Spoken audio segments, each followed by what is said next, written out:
Good afternoon, everyone. Thank you for being here today. My name is Iryna Shaiashnikova, and I'm presenting my research, The Fit Factor, Cultural Orientation and Therapy Satisfaction in UK Students. Before discussing the research, I would like to share my background and what led me to this study area. 3 years ago, I moved to the UK from the war-affected region in Ukraine. This transition required me to rebuild my life and re-establish my professional competencies under UK standards. As a trained psychologist, navigating a different cultural and professional landscape became deeply committed to understanding the nuances of cultural diversity within the UK. This commitment stems from the personal experience and professional responsibility to deliver ethically grounded and culturally sensitive therapeutic practice. Through my placement in domestic violence services with multicultural clients, I have witnessed firsthand the profound influence of culture on trauma responses and the therapeutic process. This experience has shaped my core beliefs, and effective trauma counseling must account for cultural frameworks, supporting each survivor's unique journey towards healing, autonomy, and the reclamation of control over their life. This research project reflects my dedication to explore these intersections between culture and therapy, particularly regarding client satisfactions within diverse educational settings. The connection between culture and mental health has been recognized since ancient times. Hippocrates note that environmental and social-political conditions shape our psychological characteristics. This understanding continues to evolve today, yet there remains a significant gap in our knowledge about how specific cultural orientation affects therapy satisfaction, particularly in diverse educational settings like UK universities. Why does this matter? The UK therapeutic landscape predominantly reflects Western individualistic value. When therapy models don't align with the client's cultural values, dissonance undermines the therapeutic relationship and affects outcomes. Consider that different therapeutic approaches aren't culturally neutral. For example, the emphasis on emotional expressions and self-disclosure in many Western therapies may align well with individualistic values, but potentially create discomfort for those who is with collectivistic values. Similarly, egalitarian relationship often promoted between therapist and client may appeal to those who is with horizontal orientation, conflict who anticipate more hierarchical interactions. As Mosqueta and colleagues note, epistemological assumptions underpinning therapeutic models are not culturally neutral. UK universities host increasingly diverse student bodies from varied cultural backgrounds. This population exhibits high demands for mental health services while bringing varied expectations of therapeutic process. Academic pressure often intersects with cultural factors, creating a complex landscape for mental health provision. This environment provides an ideal opportunity to examine how cultural influences shape therapy outcomes as students navigate both academic challenges and cultural adjustments. In my research context, university settings are particularly valuable for understanding the relationship between cultural dimensions and therapy experiences. To explore cultural influence on therapy more effectively, we need a nuanced framework that goes beyond simple individualism-collectivism distinctions. This research utilizes Triandis and Gelfand model that indicates 4 distinct cultural orientation by combining individualism, collectivism with horizontal and vertical dimensions.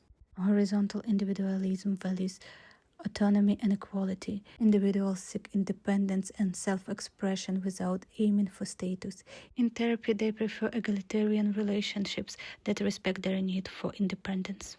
Vertical individualism emphasizes achievement, competition, and status. Clients with these mindsets see themselves as self-reliant and inherently competitive, expecting to distinguish themselves. They prefer goal-oriented therapy that emphasizes measurable progress and personal success. Horizontal collectivism values interdependence, shared goals, and equal relationships. These clients prioritize community well-being, which may not be fully addressed in individual therapy settings. Vertical collectivism is characterized by strong in-group loyalty, respect for authority, and hierarchical social roles. Clients with this orientation may expect directive guidance and value respect for roles and authority in therapy. By understanding these orientations provides a richer framework than nationality or ethnicity itself for examining cultural fit in therapy. This study addressed the question of how horizontal and vertical dimensions of individualism and collectivism relate to the therapy satisfaction among UK university students. I hypothesized that there would be a significant linear relationship between cultural dimension and therapy satisfaction. Specifically, I anticipated that vertical and horizontal orientation would predict satisfaction differently, potentially mediated by congruence between cultural values and therapeutic approaches. By examining each orientation's relationships satisfaction, we can better understand if specific cultural orientations predispose individuals towards greater or lesser satisfactions with standard UK therapeutic approaches. For this study, 77 UK university students aged between 19 and 62 participated, with approximately 74% identifying themselves as a female, 22.1% as a male, and 3.9% undisclosed. The sample represents diverse ethnic backgrounds, with 47% whites, 39% Asians, and 14% from other different backgrounds. All participants had experience with therapy. A design employed a quantitative approach using simple linear regression to analyze the relationship between each cultural orientation and therapy satisfaction. I conducted 4 separate regression analyses for each cultural orientation. To measure this, I used the Individualism and Collectivism Scale, HVIC by Triandis and Gelfand, 1998, which assessed 4 cultural orientation with 16 items on a 5-point Likert scale. Reliability was acceptable for Kronos alpha, ranging from 0.69 to 0.83 across subscales. Also used the Satisfactions with Therapy and Therapist Scale, revised version, STSS-R by Oei and Green, 2008, comprising 12 items on a 5-point Likert scale. This demonstrated high internal consistency, with alpha at 0.92 in the study. The procedure involved recruiting participants through university panels and social media. They completed an online survey providing demographic information, the STSS-R, and finally the HVAC questionnaires. My findings reveal a pattern that challenges simplistic cultural models. As you can see on the graph and tables, only the vertical dimensions significantly predict therapy satisfactions. Vertical individualism shows a positive relationship with satisfactions. We can see it by standardized coefficient 0.69 with a p-value 0.006 shows a significant relationship between vertical individualism and therapy satisfactions. This suggests that clients with achievement-oriented values reported higher satisfaction with therapy. In contrast, vertical collectivism negatively correlated with satisfaction, with standardized coefficient minus 0.77 and p-value 0.013. This indicates that clients prioritizing duty and hierarchy within collectives reported a lower satisfaction. Interestingly, neither horizontal individualism nor horizontal collectivism demonstrate a significant relationship with therapy satisfaction, with p-values of 0.138 and 0.198 respectively. This result suggests that vertical-horizontal distinctions related to hierarchy, achievement, and status was more influential than the horizontal distinctions of individualism-collectivism in my sample. The participants' quotes help illustrate how this cultural orientation manifests an individual's experience with therapy. A vertical individualist client stated, "Before starting the masters, I was very independent and thought that therapy was indulgent. My views on this has changed, and I see therapy as a vital part of self-care to be a counselor." This reflects how vertical orientation initially might resist therapy, but can embrace it when it's framed as a tool for professional advancement. Vertical collectivist participant noted, "It is important to me to take care of my children even if I have to make sacrifices. My children come before everyone, including me. This exemplifies that hierarchical family duty characteristic of vertical collectivism, where personal needs are subordinated to responsibilities towards dependents. A horizontal individualist commented, "I tend to find talking with someone helps. However, I tend to already have coping strategies and reflect on situation I bring to the counseling already." This demonstrates the self-reliance valued in horizontal individualism, as therapy viewed as a collaborative process. Finally, a horizontal collectivist remarked about group therapy. "I used my experience in group therapy when answering the therapy questions, as this was the most recent to me and also the most common form of therapy I have received. This highlights the horizontal collectivist preference for peer-level collaborative support." These quotes provide vivid illustration of how cultural orientation shape attitudes towards therapy.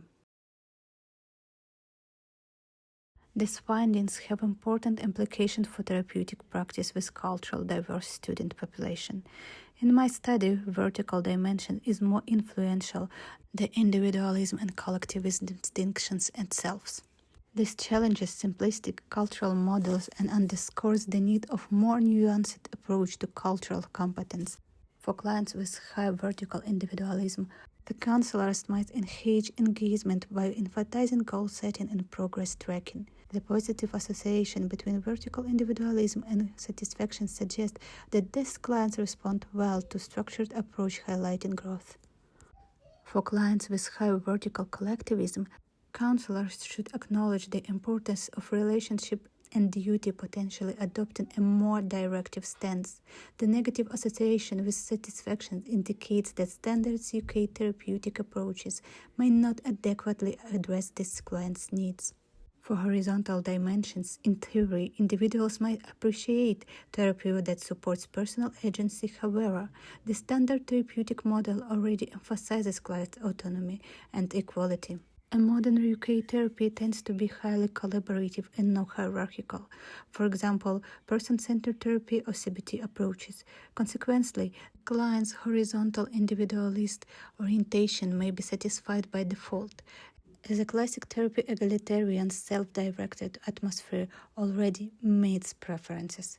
Accordingly, horizontal individualist scores did not significantly predict satisfactions in my sample. Similarly, horizontal collectivism individuals value group interdependence, equality, and social harmony. While they cherish cooperation and communal relationship, one-to-one therapy may not directly engage these values. If a student with high horizontal collectivist vision of well-being is in a group support, then a solitary counseling process might feel neutral rather than gratifying. However, universal therapeutic factors such as empathy, a strong therapeutic alliance, and feeling understood may still meet relational need, potentially reducing the perceived impact of cultural mismatch. These findings align with the call to move beyond stereotyped cultural models and recognize how power or hierarchy values shape mental health care experiences. This study has several limitations to acknowledge. The sample of UK university students may not represent all cultural groups. The self-report questionnaires may be subject to social desirability. Additionally, the STSS-R may not adequately capture satisfaction dimension relevant in collectivism cultures. Cross-sectional design restricts causal inference. We cannot determine whether cultural orientation causes differences in satisfaction or if other variables mediate this relationship. Finally, the modest R-squared values indicate that cultural orientation is only one factor among many influencing therapy satisfaction. Looking forward, future research could explore interaction between cultural orientation and therapy style, investigate therapist cultural competence, and examine group settings for horizontal collectivism clients. Furthermore, longitudinal designs would offer deeper insights into how cultural alignments shape satisfaction over time. Another promising direction is developing culturally adapted satisfaction measures that incorporate dimensions relevant to communal, relational, and hierarchical values. To conclude, this study reinforces the importance of recognizing vertical and horizontal cultural orientation in shaping therapy satisfaction. The main takeaways from this study are: first, the vertical and horizontal dimensions are more influential than traditional cultural dichotomies. Second, vertical individualism predicts higher therapy satisfaction. Third, vertical collectivism predicts lower therapy satisfaction. And fourth, horizontal orientations show no significant relationship with satisfaction. For practitioners, this suggests several implications. Counselors should attend to clients' vertical-horizontal orientation rather than assuming all collectivists or individualists will behave in the same way. For high vertical individualist clients, therapists could emphasize goal settings, process tracking, and personal achievement in treatment planning. Therapists may acknowledge the importance of relationship and duty for high vertical collectivist clients, incorporating family or cultural values into therapy and adopting a more structured or directive stance. In contrast, horizontal individualist clients may appropriate being treated as autonomous equal partners, a common feature in the UK's based therapeutic models. Horizontal collectivist clients may benefit from group-based interventions or social components where feasible. Understanding the cultural fit factor is essential to providing genuinely inclusive mental health support in multicultural educational settings. Here is the key references that informed this research. I'd particularly highlight Triandis and Gelfand's 1998 work on horizontal and vertical dimensions of individualism and collectivism. Marcus and Kitayama 1991 seminar paper on culture and self, and Oei and Green's 2008 validation of the satisfaction measures used in this study. Thank you for your attention. I'm happy to answer any question you may have about this research.